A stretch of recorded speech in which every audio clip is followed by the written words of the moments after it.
Parte 5. No soy tu hijo. Me quedé sentado allí, en silencio, intentando procesar lo que acababa de escuchar.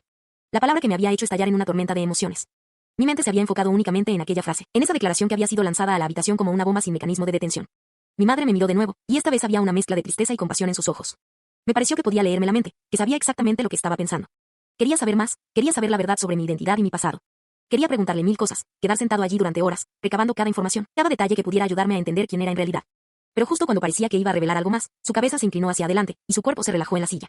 Fue como si se hubiera convertido en un muñeco sin vida, sin energía, sin vida. Me quedé perplejo, sin saber qué hacer a continuación. Me miré a mí mismo, y sentí un escalofrío recorrerme la espalda. Mi madre se había desvanecido en el silencio, y yo estaba allí, solo, con mis pensamientos y mi confusión. Mi mente estaba a 1000 por hora, intentando encontrar una explicación, alguna razón por la cual sucediera algo tan inexplicable. Pero no había explicación. Solo silencio. Solo muerte. Me sentí como si estuviera sumergido en un abismo, sin que hubiera nadie ni nada que me pudiera ayudar a escapar. Me quedé allí, sentado en la silla, mirando a mi madre, intentando entender qué había pasado. Intentando entender quién era yo realmente. Y entonces, de repente, la sala comenzó a oscurecerse.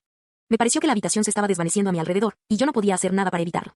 Me sentí confundido y asustado, sin saber qué estaba pasando ni qué iba a pasar a continuación. Pero mi madre seguía allí, inerte, sin moverse ni respirar. Fue como si hubiera muerto, pero no era verdad. No podía haber muerto. Era imposible. Me sentí vacío, como si me hubieran quitado la respiración. Me quedé allí, sin saber qué hacer, sin saber qué pasaría. Mi mente estaba en un torbellino. Mi mente estaba en un vórtice. Estaba perdiendo la cordura, estaba perdiendo la realidad. La habitación se estaba volviendo cada vez más oscura, y yo no podía encontrar la salida. Era como si estuviera encerrado en un laberinto de espejos, sin que hubiera nada que pudiera ayudarme a encontrar la salida. Pero mi madre seguía allí, inerte, sin moverse ni respirar. Me parecía que estaba mirándola, que realmente estaba viéndola por primera vez. No la había visto en verdad antes. Solo había visto una ilusión de ella, una sombra del ser real. Me sentí como si estuviera soñando. Me sentí como si estuviera soñando y hubiera despertado de golpe. Pero no podía despertar. No podía dejar de soñar. Estaba atrapado en un mundo de fantasía, un mundo en el que las cosas eran reales, pero no lo eran. Pero mi madre seguía allí, inerte, sin moverse ni respirar. Me parecía que estaba llorando por ella. Me parecía que estaba sintiendo la pérdida de una parte de mí mismo. La parte que me había sido arrancada sin que yo lo supiera. Me quedé allí, sentado en la silla, mirando a mi madre, sintiendo la pérdida. Sintiendo la soledad. Sintiendo la confusión. No sabía qué hacer. No sabía qué pasaría. Pero sabía que nunca más sería el mismo. Y entonces, todo se quedó en silencio.